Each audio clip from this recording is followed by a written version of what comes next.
Alright, hey everybody, what's up? This is Dungeon Daddy Reese for episode 2 of our podcast.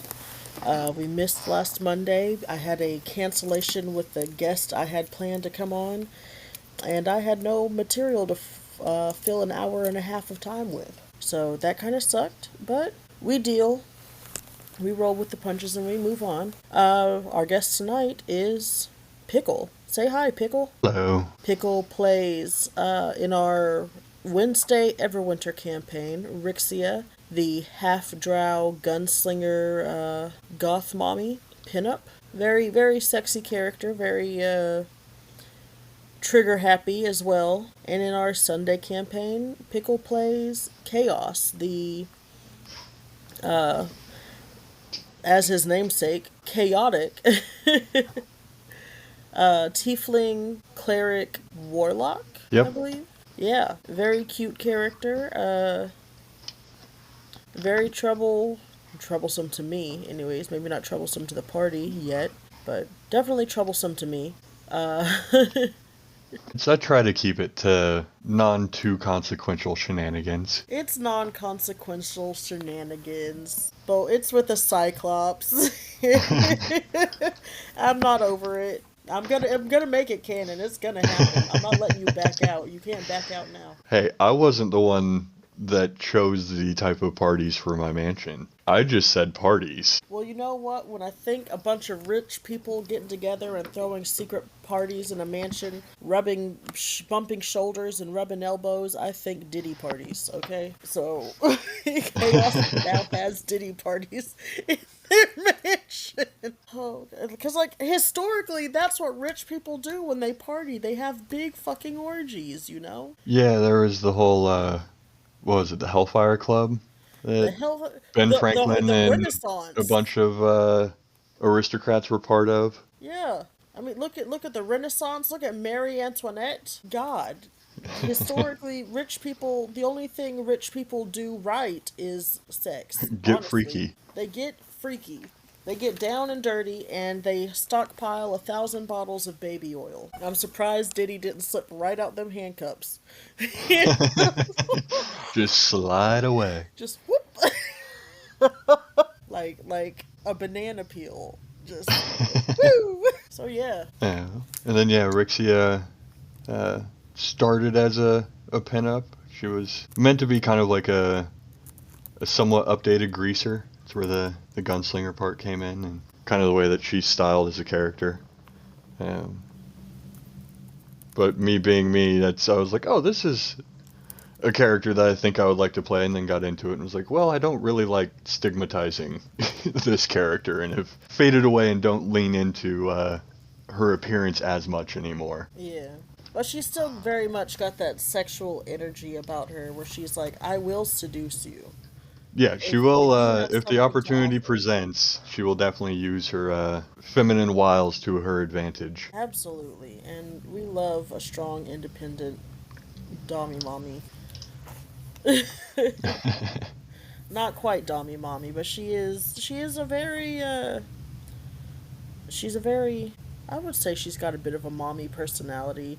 If for nothing else, then she blew the head off of a bartender for making a racial remark towards a party member. Yeah, that's all of my characters tend to be fairly protective of their friends or their group, whoever they consider to be their family, so to speak. I don't think I've really played a character yet that would let things slide when it comes to moments like that. It's always some sort of confrontation with the NPC. It may not always come to violence or be an immediate shot across the bar. But yeah, definitely tend to not let that type of thing slide with most of my characters. And honestly, we love that, because for every person that's like, yeah, I want my character to be able to be racist towards drows and orcs and things of that nature, we have to have that. It's good to have that counterbalance, where it's like, okay, well, my character gets to not tolerate your character because they're a shitty piece of shit racist. And it's all in good fun. It can be all in good fun. That's the beauty of playing a game, you know? Yeah. A very creative, imaginative, and collaborative game. Yeah, that's definitely think in my short amount of time of playing D&D. I know uh, campaigns tend to, what is it, the average is like 7 sessions that any given campaign usually survives. Um, but I've been through a handful, and being somewhat new to D&D, I've also tried to not ever play the same character twice. Rixia being the one exception to that because they were, hey, are you available in the next like 10 minutes to jump in? And Yeah, so I just threw in a character I already had. Um, that is how you got involved in Everwinter. I remember that. I always forget until you bring it up. You're like, yeah, I was a last minute, hey, we need a person. And I'm like, yeah, oh shit. that's actually, I I think that's wasn't how I ended supposed to up be in here. most of the campaigns when I first joined the server. I can't remember which one I actually joined for. It may have been I think you actually joined, Fandelver, possibly. or yeah, something like that. And then yeah, it was just I'm always at my computer since it's my job to essentially sit at my computer at home, uh, and I'm just on call 24/7 pretty much. So yeah, had a pretty much anytime somebody was like, "Oh, I can't make it tonight," I'd go, "That's I can spot fill if you need a player," and ended up going from having one campaign a week to having a game every night. I take full responsibility. Hey, like I said, it was beneficial. It gave me a chance to play. I've played almost every class that's available at this point. Don't think I've done Artificer yet. It's probably the only class I haven't dabbled with. I don't. Uh, You have, if at the very least you haven't played one with me, and I haven't seen you play a monk either. But you maybe you're playing it elsewhere. and that's I have a monk in my Sunday afternoon campaign. Ugh, They are my campaigns are the best campaigns. they are dwarven brewmaster. Um, Oh, I like that. and lean heavily into making their own mead, and they own a tavern. And So perhaps you feel a bit of camaraderie and identification with Ka yep, and yep, Vecna.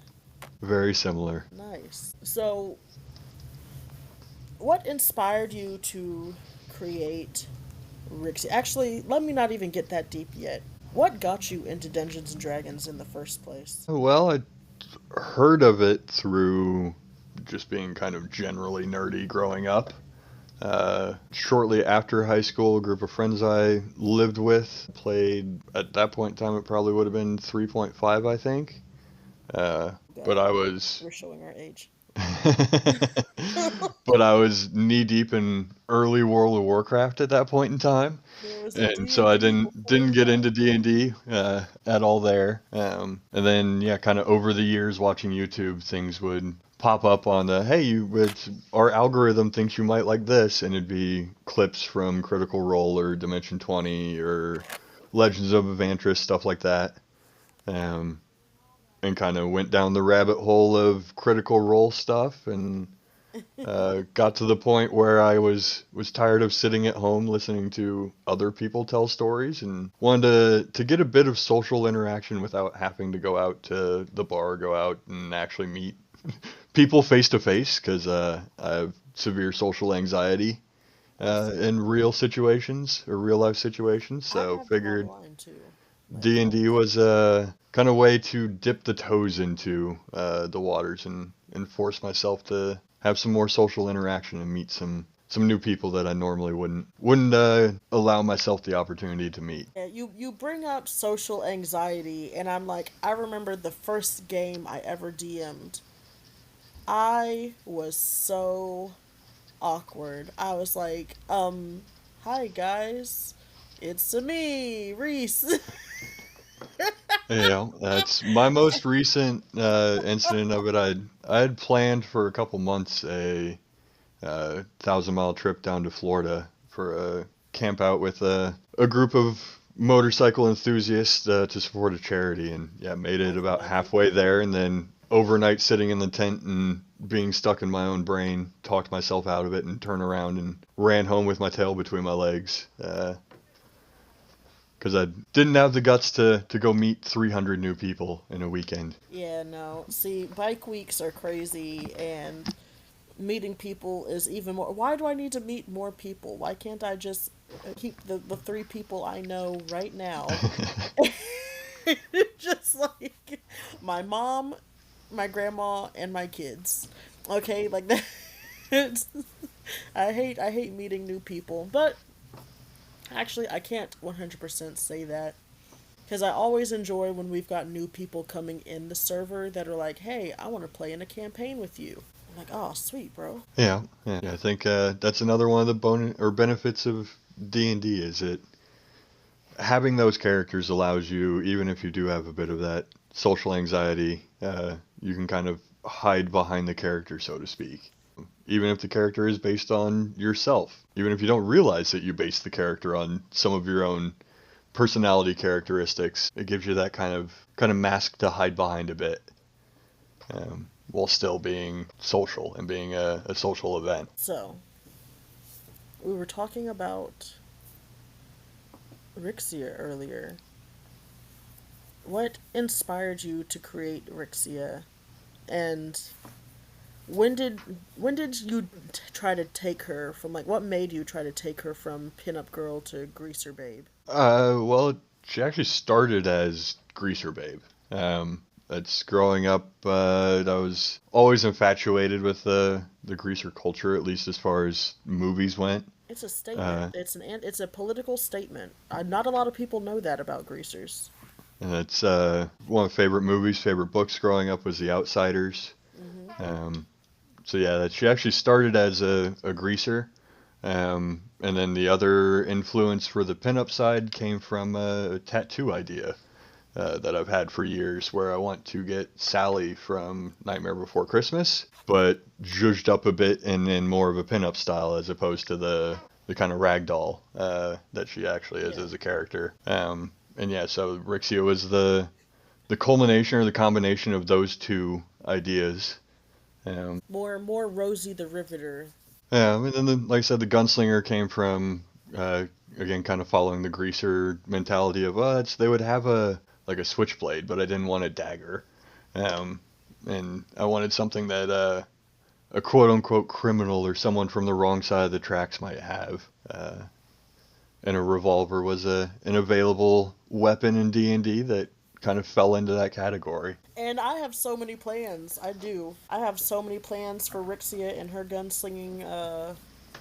Her gunslinging goonish ways. Hopefully, it goes better in Everwinter than it did in the campaign she's originally from. It's Yeah, currently in I the know. her original campaign, she's been carrying around two broken revolvers with no way to repair them for, I don't know, that's half the campaign at this point. Jeez. Because she kept getting misfires and then would try to repair them and then break them, and it was a series of bad rolls. But that's also why she became a vampire and a champion of Merkel in that campaign. Yeah, we're not talking about that yet. Okay, moving from Rixia to Chaos for a second. I did not put these in any particular order. I was stressed, and it was last minute. I was like, oh my god, I've been planning these campaigns. I've got a podcast tonight. How did Chaos come to you as a concept? So chaos came about from, uh, as I mentioned, kind of having the opportunity to play through a lot of different campaigns and play through a lot of different characters. In my first year and a half of D&D experience, over time I found that I enjoyed utility type characters more. And a lot of the utility spells and stuff like that that bards and clerics and classes like that get.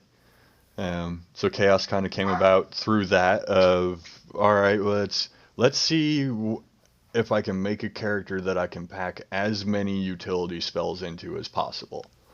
Um, and then got to building that character and kind of picking those spells. And once I had that spell list kind of fully built out, looked at it in completion, was like, oh, well, it's all of these spells are kind of somewhat mischievous. They're all ways of changing someone's mind or opinion on something or making them believe something happened or didn't happen or they saw something that they didn't see, something like that. And I was like, well, that's just kind of generally sowing chaos around you, and that's kind of where he was born from. And then figured to be able to pull that off, you'd have to kind of be be small and go unnoticed, be able to slip into the shadows. So he ended up being a tiny little tiefling that hopefully doesn't draw too much attention, uh, but can still influence the world around him, usually in chaotic ways.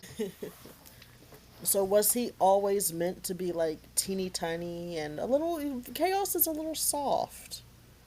No, Well, I wouldn't say soft, but he's. I would say I probably build my characters backwards from how, at least I believe most people build characters. I assume most people come in kind of maybe with a name or race, a bit of a backstory, some kind of idea of the character that they want to play, Yeah. and then build the abilities around that. I tend to start with, all right, what class is this character going to be? And then kind of filter through those class abilities, find a combination that sounds fun of abilities and things that they can do, and then build the character backwards off of that. Um, and pick a race that fits into, oh, I built a rogue that needs to be sneaky. Okay, well, a drow might be sneaky, or even though they don't appear to be, a bugbear would be sneaky with some of their racial traits. And Yeah. then once I have the species, I then go name and background and stuff based off of what species they end up being. Yeah, I believe I haven't created a character in years, but I believe, if I recall from the golden days of yore, when dinosaurs roamed the earth and I got to play D&D instead of Dungeon Master for it, I would get an image of my character in my head, and then I'd be like, okay, this is, and he's my image a lot because I love to play him, or not always him, but like different iterations of him, or I like to play orcs.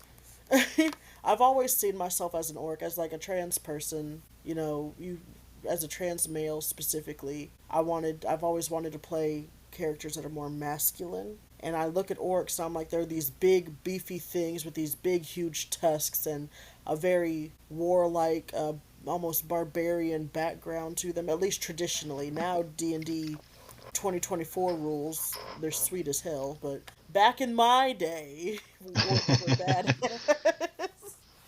So, like, you'll often find orcs in my imagery, but I'll make a character and it'll be like, okay, it's this big, beefy orc with these big, huge tusks. Maybe he's the son of the chieftain of his war band. And then I'll build his personality around how he looks. So I'll be like, okay, is he going to be soft with a hard exterior, or is he going to be as mean and grumpy as he looks? And then from there, I'll build like, okay, well, he's soft, but he's an orc, so everybody assumes he's mean, so they don't talk to him, so he just doesn't talk. So no one knows he's a kind soul. What can I build around that to where he's tough because he's an orc, but he's also kind? Okay, well, maybe he's a cleric with a bit of tank to him.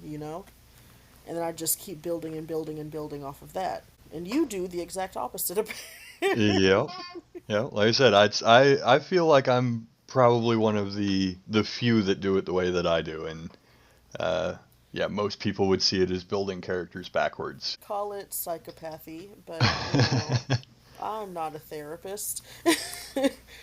I put my shoes Yeah. on, sock shoe, sock shoe. So I mean, I can't say I eat blue rare steak. I do a lot of things that make people go, ugh. That's not how you should do things. So I can't complain. I can't besmirch you right now for your backwards ways. Yeah, and then I'd also say building characters wise, I'd try not to do the same thing twice if I can. I know there's only so much in D&D. There it is until you start homebrewing stuff, but at least base rules and player's handbook stuff like that. There is a limit. Um, but I don't think I think I've had 20 something characters that I've run between one shots and various campaigns and all that, and I don't think I've ever had one that was the same species as another one, um, or even the same subclass for whatever their class is. I'm trying to think back over all of the campaigns we've done together, and I don't think so. Except for if you're playing like a changeling or something that can use disguise self, but even then it's like you're Yeah, just a changeling that can become human, but you're not a human. So I guess it's different. Yeah. And that's the changeling. Also only had those like he didn't get enough screen time because that campaign didn't last very long, unfortunately. Um, Yeah.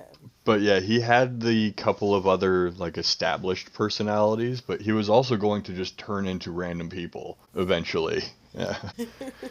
Yeah, I liked. I really wanted to push the story with the changeling a little further, cause like it had a bird. He had a bird in love with him. Yeah.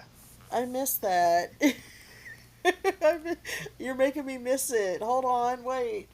He went from being fearful and terrified of said bird to essentially being connected at the hip. Yeah, that bird loves, and it's not like it's like okay, the bird sees Johnny Gold, and Johnny Gold is shiny and sparkly, and that's great.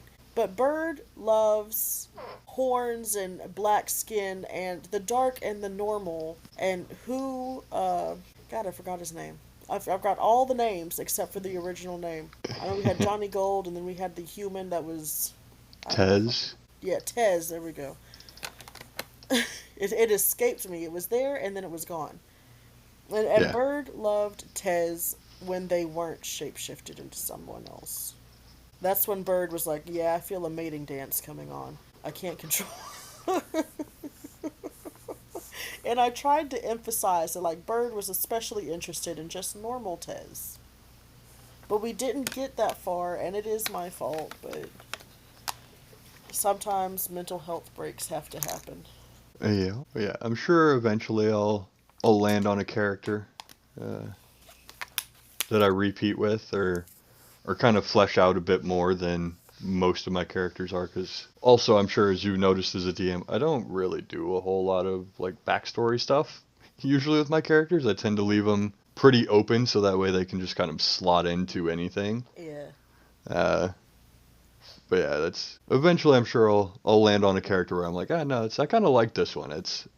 I'll restart with this character on a new campaign if the original campaign falls apart and a new opportunity presents itself. Now, But I think Chaos has a pretty good backstory. that's I was Chaos reading through is it a probably the couple weeks most ago. fleshed out backstory I've done. I And that was one's still not that fleshed out. It's a pretty cliche, straightforward backstory. I was looking through Chaos's backstory a couple weeks ago, and I was like, yeah, I'm gonna fuck this guy up in the head so bad. Cause like it was just open enough, like with I don't want to spoil too much, but like with the book, and I was like, and with the prosthetic arm or the missing arm, and I was like, you know what? I know what I'm gonna do. I know what I'm gonna do. I know. I'm not gonna tell you. I'm not gonna tell anyone. I'm not even gonna tell you when it happens. You're gonna be like, what is this book? And I'm not gonna tell you. You're gonna have to pass a really high Arcana check, and even then, go fuck yourself. So I don't remember if Chaos is any good at Arcana. You would think he would. History check then. Either way. Which that is, let's see, Arcana. No, yeah, Chaos will do fine with Arcana. Go for that. Yeah, which that also has become a new goal of mine. I've noticed that if you build characters in a certain way at low levels, you can get some like -2s and stuff to your skill rolls, and I really want to roll a -1 or a -2 on a roll at some point. I believe you've told me this before, and I'm again, why? Just because it would be hilarious. Like, everybody thinks a nat 1 is the worst you can do until you see a -2. And you're like, how did you do worse than a nat 1? And zeros are too common. Zeros pop up. People are used to those. They'll just kind of get brushed off. But if I can get a negative to pop up, it'll get a reaction. A saving throw or something like -4 on your last death save would be wild. It's like the dice gods just wanted you to. It's too bad there's no like there's really no modifiers you can do for death saves to where you could get like -2 on a death save. That would just be insult to injury, like salt in the wound. I have had nat 1s on death saves before. Yeah, those I know you did because you had one. JJ. The goddamn Tyranny of Dragons campaign. No, the Fandelver campaign. Yeah. So that was another one. You built a whole family around him, I built and a then he whole died. family around that man, and he's dead. And then you built a new character so fast, and I was like, I could fix him. Because, like, most people, when their character's health is getting low, they're like, oh no, if I take another hit, I'm down. And I'm like, okay, I can move on to someone else. And you just keep acting normal. Yeah. So I'm like, I can keep beating this guy up until I can't, because There's I did a supposed to be multi-attack on you. You die on the first hit, automatically fail 2 death saves because you took a melee hit while unconscious, while down, and then you roll a nat 1 on the only death saving throw you got to roll, dying instantly. I That's felt sick to my stomach. There was no chance to save JJ. that's I the was like, I've characters never are. killed one of my players' characters before. That was my first time, and you were not gentle with me, Pickle. You weren't gentle. Well, if it makes you feel any better, it was my first time too. Oh my god, we had our first times together. I had characters go unconscious, but they always revived before fully dying. We lost our death virginities.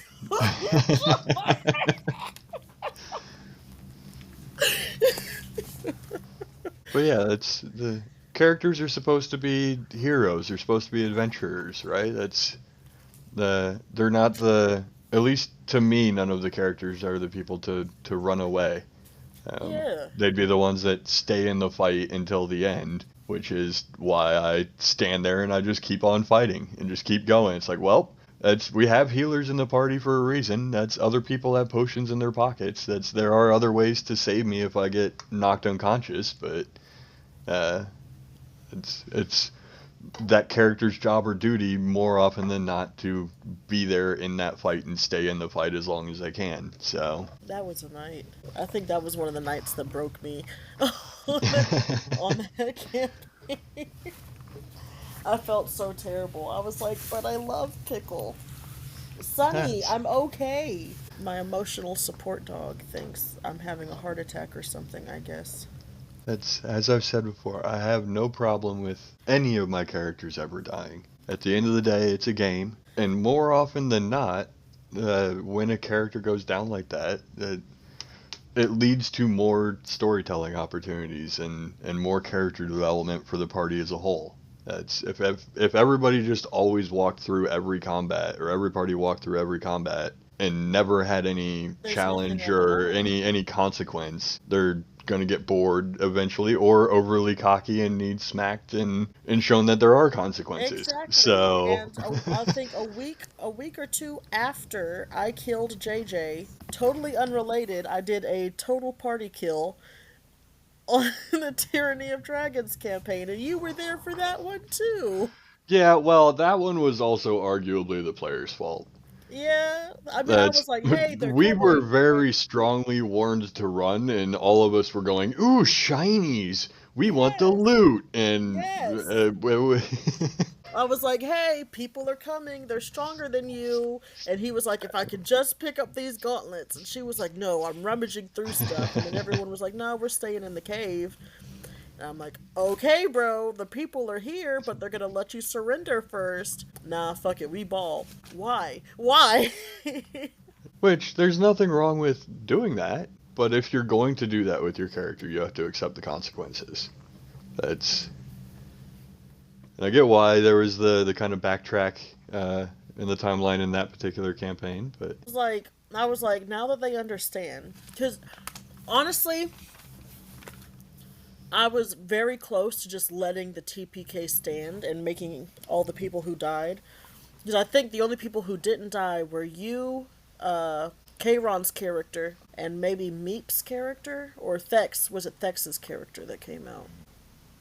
It was Thex's something character. like that. It was me and one other person, and then we had a couple people that had missed missed that session or missed a couple sessions and were already in captivity somewhere else in the camp. Yeah. So I was gonna have to make what 4 or 5 people make brand new characters. But oh my god, the way Gamer freaked out when Bailuka died.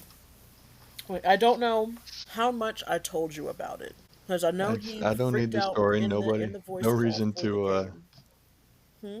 no need to out anybody. I don't need whole story, No, but I mean it was just he had his, I won't say it's tantrum. It wasn't quite a easy to get tantrum. attached to characters. He That's was very attached. He gets overly attached to his characters, and there was a bit of an outburst, an emotional outlet in the voice call during the game when the character died, and then there was even more of it in my DMs that I had to deal with.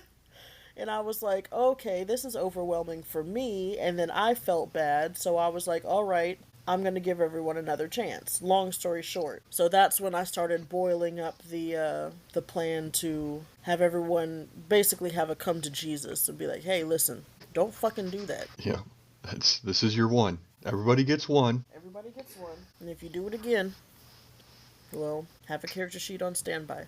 Bob the Human Fighter Jr., son of Bob the Human Fighter Sr. Hey, I'm still waiting for a level 12 something to get my John Doe character out. One level of everything. Oh my god. It's crazy because we just hit level 12 in Vecna. Yeah, just think if Chaos dies. No! Well, now he's never going to take damage in another fight ever again. But yeah, that's another one that the character is just to get the reaction from the party, because I want to go into that one with the party knowing nothing about the character, and then in a combat I'm just like, oh, I do this warlock thing. Oh, I do this wizard thing. Oh, I do this cleric thing. Oh, I rage. Oh, I do action surge. And so the other people in the party are just like, what are you? What are you doing?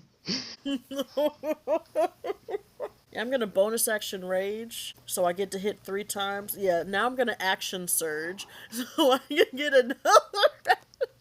Oh, I'm also going to, before I rage, I'm gonna cast haste on myself. You know, I'm going to shoot off 2 Eldritch Blasts, and then I'm going to rage, and then I'm going to action surge. Just have everybody be like, how are you, what? The downside is, since they're only 1 level of everything, they're not great at anything. They don't have anything above a first level spell, even though they're level 12. So, like, it's not a great character build, but I think it'll be funny. It'll be funny once, just to confuse everybody. So it's a terrible character build, if you really want my opinion. Which that's also, I guess, even though I said earlier I usually build characters backwards, JJ was built that way. JJ was built around the pun for the name. Mm-hmm. John Jacob Jingleheimer Smith. Yep, and that's why he was an old man, kind of redneck hillbilly farmer. Because now I want to know. We got off the topic of Kaios and Rixia and got on the topic of JJ so many times now. If Kaios and Rixia met, how do you think they would, like, interact with one another? Because I feel like if they got along, it would probably be because they're banging. That's Chaos would probably try to pull some sort of con on Rixia.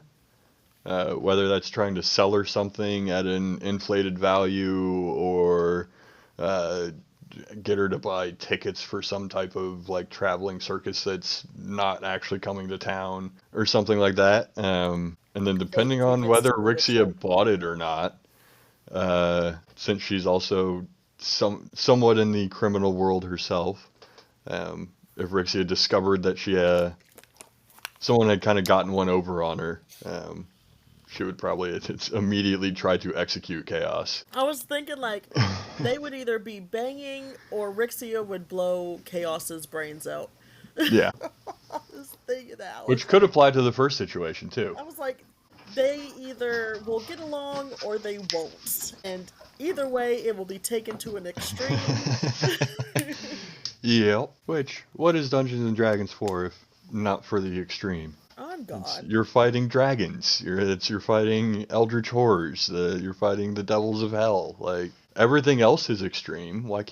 Shouldn't the character also be extremes? I get that can be hard to roleplay with in the party sometimes. It's obviously, you want to try to be as team-oriented as possible. and not just be outlandish too often, like Rixia executing a bartender for um, a, a An single arguably racial menial, comment. an arguably menial about a menial amount of racism. Let's be Yeah. Yep. It was like, was it really racist or was it just I don't like you? Gave my friend a shady look from across the room, and I took it as racism.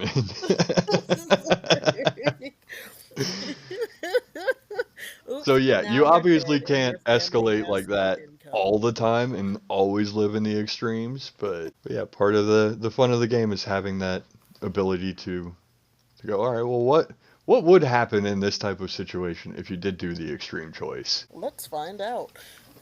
What's a scene you have role played with Rixia that's like stuck with you? I would assume it's the bartender scene, but I don't know because there's also the dust goblin. Both of those were the first two that came to my mind. There was also the carriage ride with the Marquis. Oh yes, he was so young and so innocent and pure, so Not naive. anymore. He was like, "Wow, what a nice lady." Suddenly, Oh, Mr. Naive Rich Guy? Well, hello. and I love forcing beings to sit through these those scenes of like Rixia and the Marquis just make my night every time they happen. I need to, you know what? I need to bring the Marquis and Rixia back this coming Wednesday. I think that's what I need to do. I've been trying to get that airship for months. I know, but you Granted, stuck in the in-game time, Feywild. since we How am I went to going the to get the airship Feywild, to the Feywild? well, and also since we went to the Feywild, time skewed, I and do so have to roll.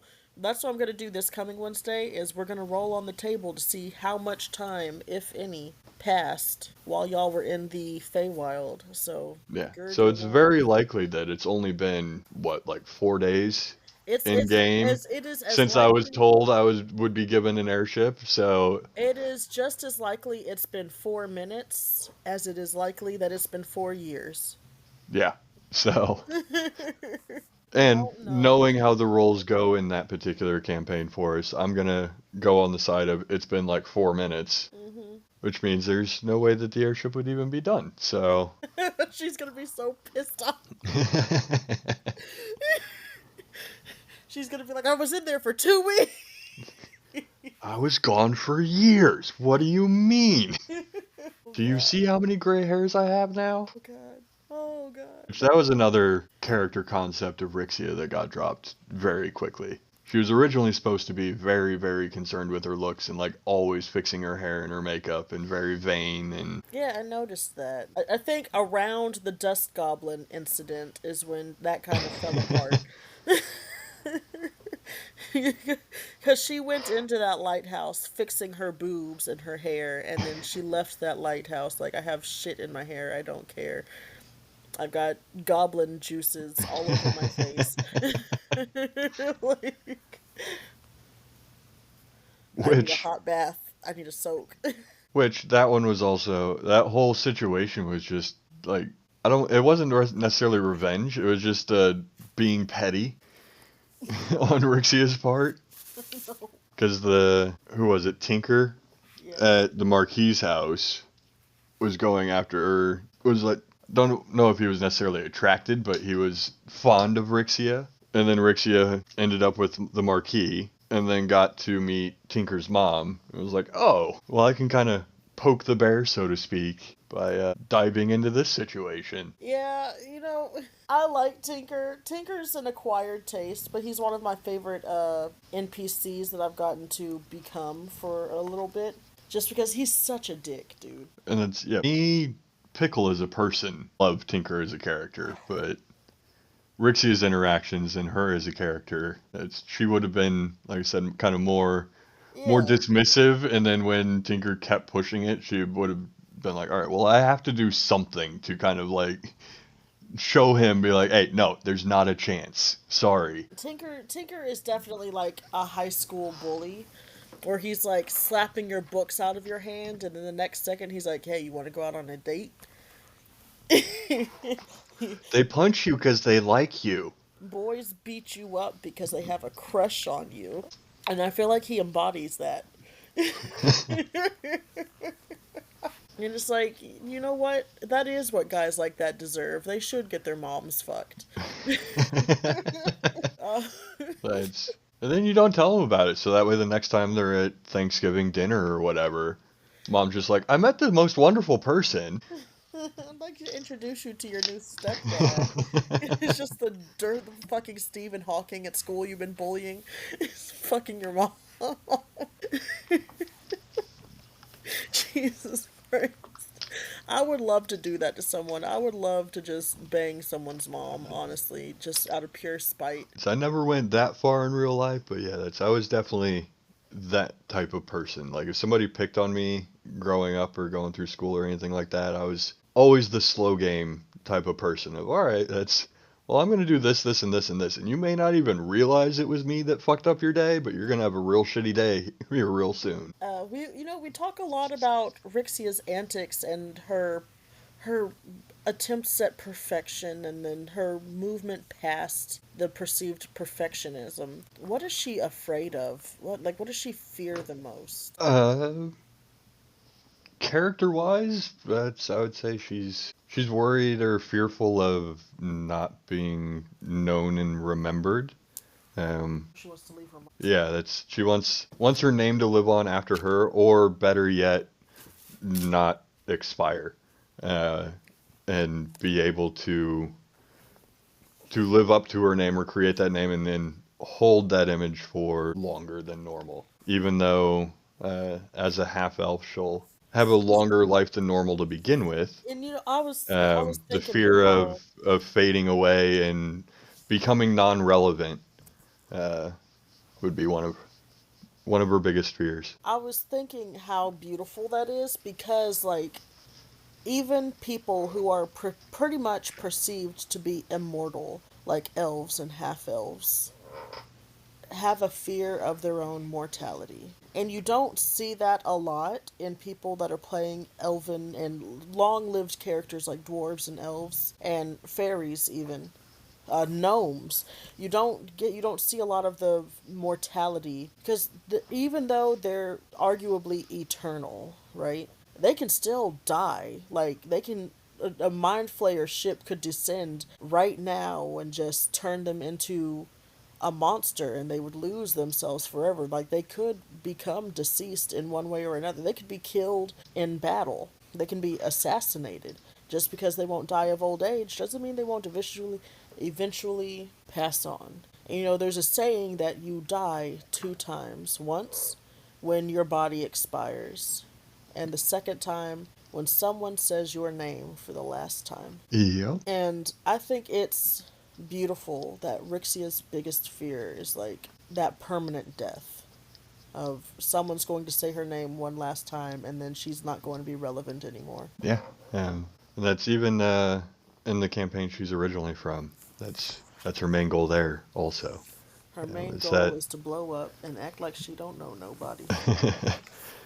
that seeking of immortality, of becoming a legend, uh, becoming known forever. What is the most challenging part of playing Rixia, would you say?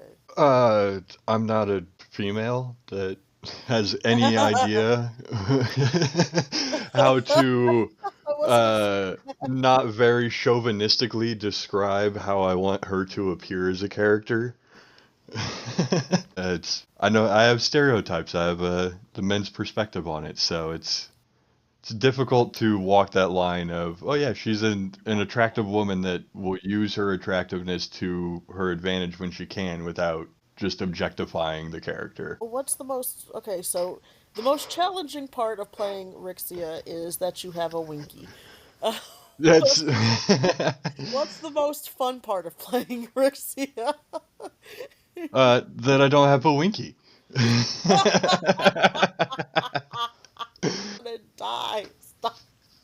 that that again, it's as a male in real life, you don't get those opportunities to kind of use your. Very few men are able to use their looks to influence others to do things. So Bullshit, I'm a sucker for a pretty boy. I guess that is the few men though. Golly, I love me a nice pretty little boy. No, let me rephrase. Let me rephrase. Let me tell you something. I like a handsome young man of adult consenting mature age. with nice I'm gonna edit that part out. I'm chopping this whole thing out of the that whole question is leaving.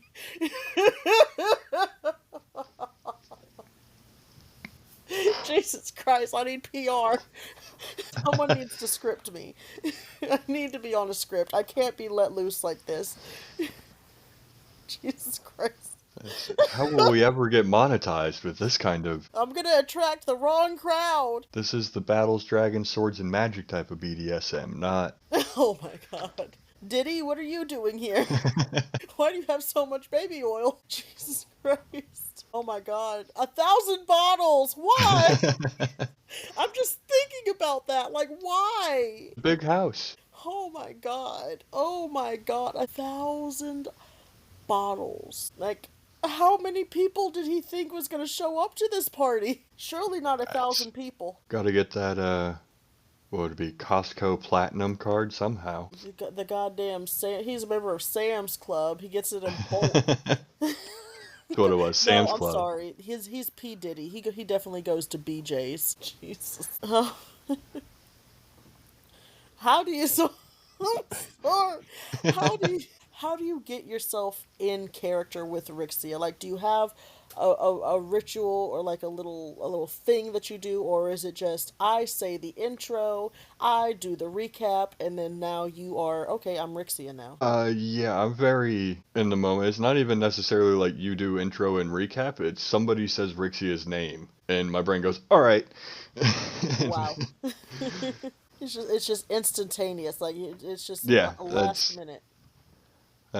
That's the downside of being in a campaign almost every night of the week and playing a different character, a very different character in every single one of them, is that it's difficult to get in the mindset of a single character.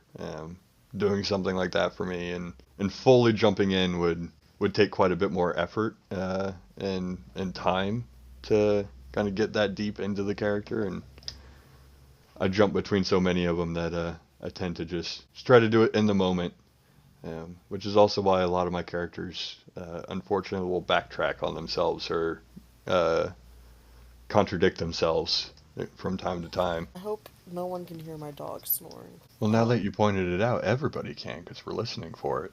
I don't hear anything. I just didn't know if the noise cancellation was picking it up or not. He is sawing logs by my feet right now. Do you have, like, advice for someone that wants to play a sexy, but a very sexy and maybe even a little sexual character like Rixia without going overboard and becoming misogynistic, so to speak?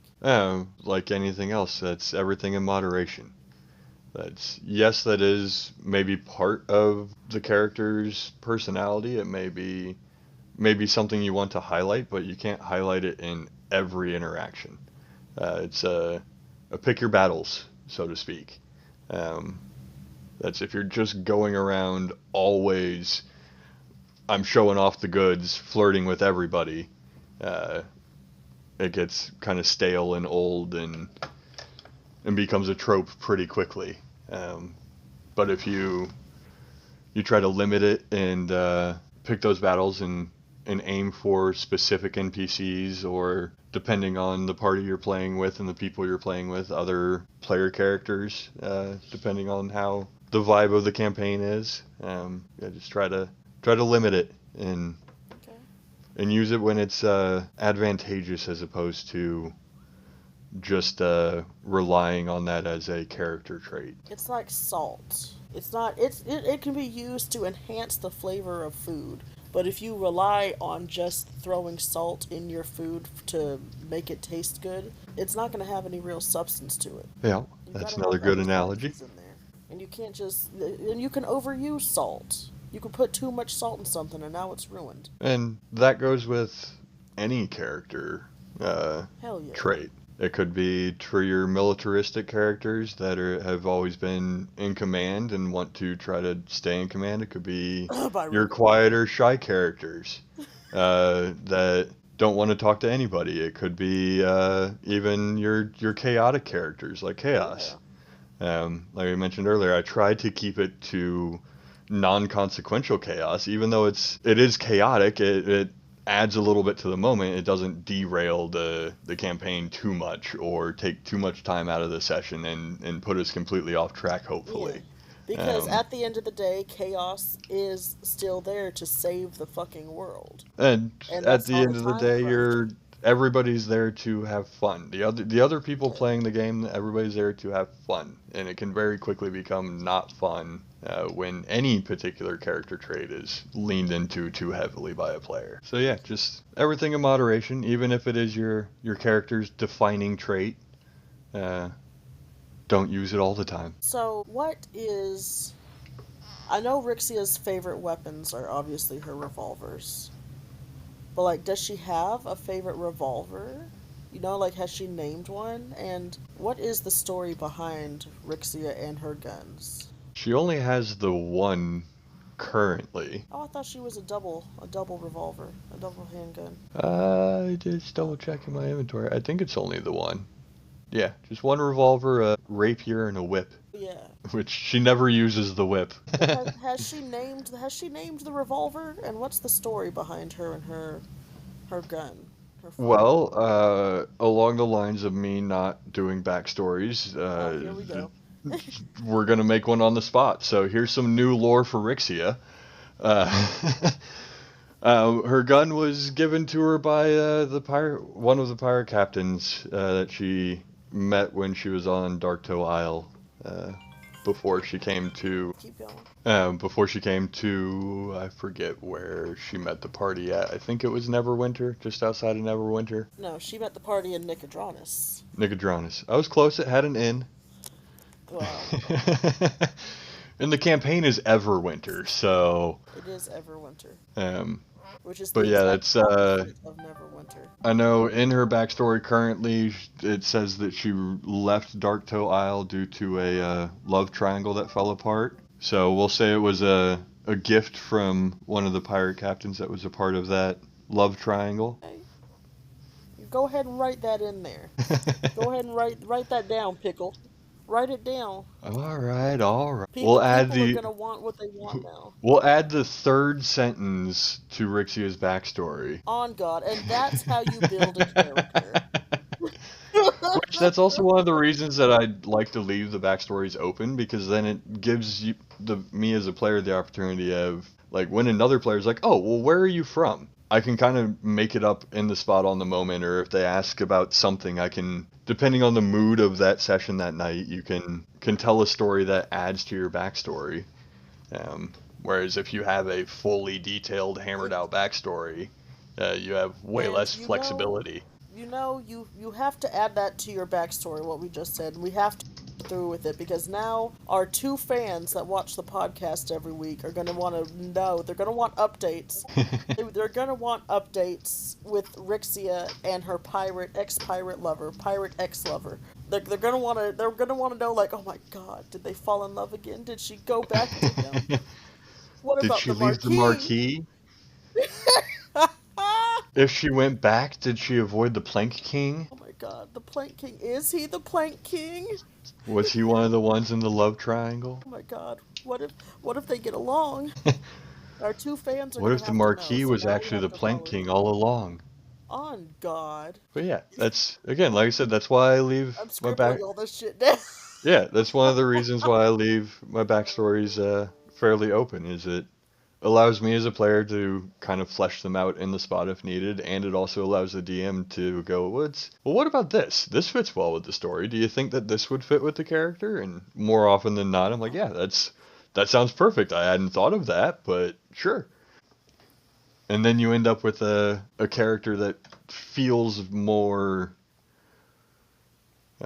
true to the world, I guess you could say. Yeah, Especially if it's a homebrew setting. as opposed to a character that's kind of dropped into that world and is just existing there. Rixia, I can't wait. My mind is running with ideas now. This is your fault. You should have never reminded me about about Tarkville. You should have never mentioned. You just made up that part. You should have just it all. This is the beauty of D&D is it's 99% improv with me. Yeah. Like I make a plan and then no one follows the plan and then we just improv for 4 hours straight. What is it? Locked doors and chests are the worst BBEG for any party. More like unlocked doors. That's you lock them just enough, or you leave them unlocked just long enough that characters and players get used to it, and then they don't check, and you make them come across a locked door or a trap door, and then they start checking every single door for traps and locks, and spend an hour doing that every single time when it's been unlocked the whole time. And if they roll bad enough, you make them lock the unlocked door. You know, my favorite thing to do, that's one of my favorite things to do is like when someone doesn't check to see if a door is locked and they just start lock picking it. I'm like, okay, bro, watch this. Which, in real life, as a person that dabbled in lock sport for a while, that's what you would do. If you successfully pick a unlocked door, you will lock the lock. It's like, what are you doing, bro? All right, we've got about 15 minutes left. My, how time flies in the podcast. Let's get a couple more questions out and get the silly out of our system, too, because I love the silly. I haven't told anyone to shake the silly out in a long time. Well, we did get scolded for shenanigans in Everwinter a few sessions in a row, so... And hey, that whole second adventure in the Feywild where we accosted the shopkeeper, that one felt somewhat accidental. Up until the point of, hey, this is happening, and then nobody backed down. Like, I don't think any of us intended to start a confrontation with the guards and that shopkeeper. I don't know. I feel like Duck and Cam definitely intended to start a confrontation. And yeah, that's Cam also immediately splitting off and going to the blacksmith by himself. It's like, all right, well, we just got back together and we're split up again. Oh my god. So yeah, shenanigans have died down a little bit. Tyranny going away was another big shenanigans drop in campaigns in the server. That one, I don't know if you remember in Tyranny, my character tried to woo a raptor dinosaur. Yes. Yes. Was that If the listeners haven't figured it out yet, I have a theme with all of my characters. There's a reason his name is Pickle, okay? He's ribbed for our pleasure. Yes, but that was Tic Tac when they were wild-shaped also into a raptor. They kind of strutted their stuff and flashed a wink towards an actual raptor. Well, it was a drake. Yeah, that's what it was. But, close enough. Arguably worse than a raptor, if I'm being honest. Hey, as we saw with Gladys the Dust Goblin and some of my other characters, I don't care about race or color or that's gender. I'm a all-around lover. Gladys the Dust Goblin and Gertrude the Cyclops are going to be the death of me. With that being said, between Gladys the Dust Goblin and Gertrude the Cyclops, who's the better kisser, Rixia or Kaios? Rixia. Most def.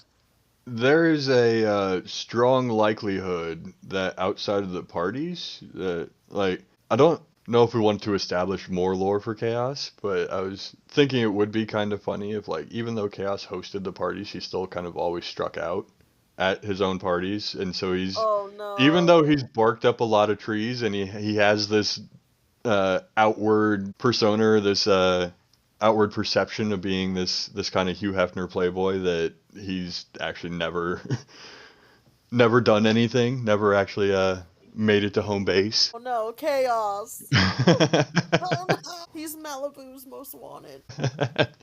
So I would imagine Rixia would be the better kisser, just out of sheer practice. No wonder he flirted with Gertrude. He was just like, surely the Cyclops. Hey, 1,000 no's and one yes is still a yes, right? Oh, God. Wait a minute. Wait a minute. It has to be 1,000 different no's from different people, I but was about to say. I was like, hold on now. We can't set this kind of precedent. Whew, 1,000 different no's. Okay. Oh God. Oh God. Oh, I was about to be like, we just had this talk with Jesus last week. Last week we had the week before last, since we didn't podcast that. The week before last, we just had this talk with Jesus. No means no. Oh God. Because we were talking about Tessel and Sarsel. yeah. Oh, beautiful. Do you have a favorite line you've delivered in character? I do. I can barely remember it, but it was the line that Rixia gave when she blew the bartender's head off, and it was something along the lines of "Don't fuck with my party members" or "Don't fuck with my friends." Yeah, I could see Rixia having a one-liner like that. Don't fuck with my friends, and then just ends his whole Bam! career. Pooh, brain splatter. If Kaios and Rixia had a theme song each, what would they be? Chaos's would probably be the Benny Hill theme. Oh my God, no. um, and then depending on the situation, Rixia's would either uh, be like the Doom music. Have you ever seen any of the When the Doom Music Kicks In compilations of like action movies and stuff on YouTube? Or when she's not blowing off bartenders' heads, would be like Fur Elise or some sort of Beethoven classical piano piece. Oh. Do you think the Marquis can tame her? Or do you think she's going to tame the Marquis? I don't think either one of them will be tamed. I think Rixie is going to corrupt the Marquis. Oh no. He's the private school kid that doesn't know about the world, who just showed up in public high school and is about to get He the is. quick lesson in how the real world works and how. He's the private school kid that's like, what's a V card? I don't know what that is. I don't think I have one. Yeah, you do, buddy.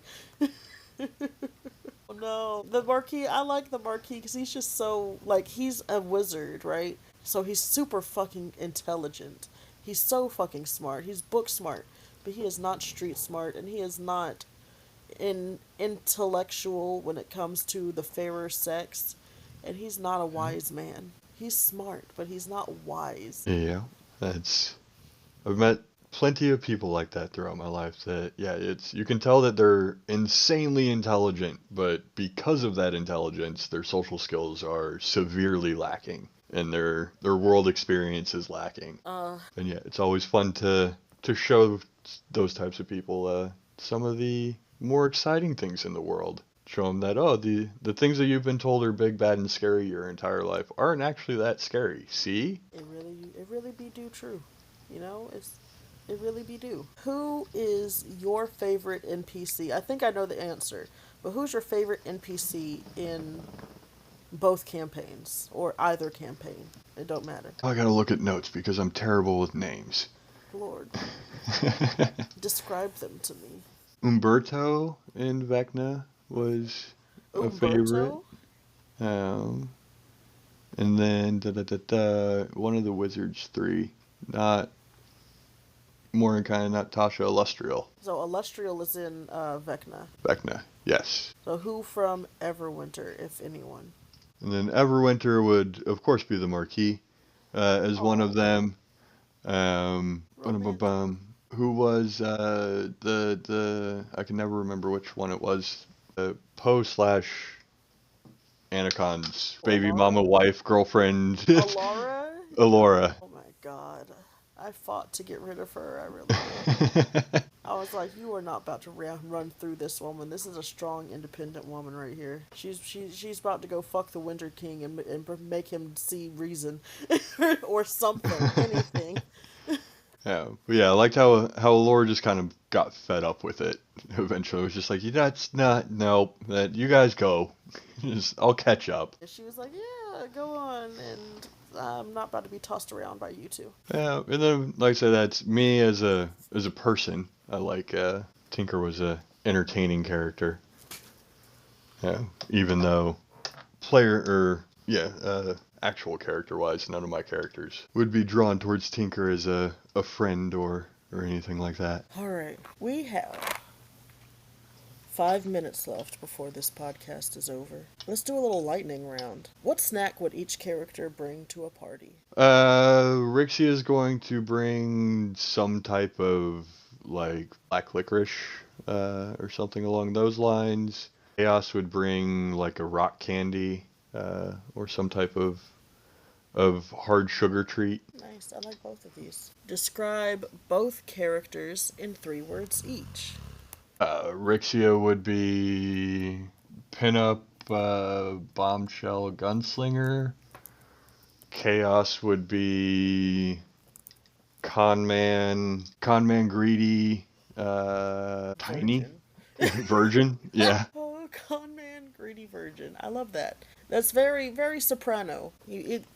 I'm getting a mental image of like a sleazeball kind of not quite greaser, wannabe greaser named Mickey. and yeah. He was supposed to be your kind of like shady, sleazy car salesman.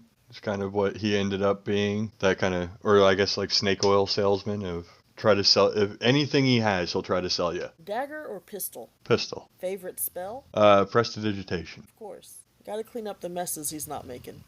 Got to put fake holy symbols on people and make them believe you're a god. That's true. Saddest death you've witnessed? JJ. JJ, most definitely.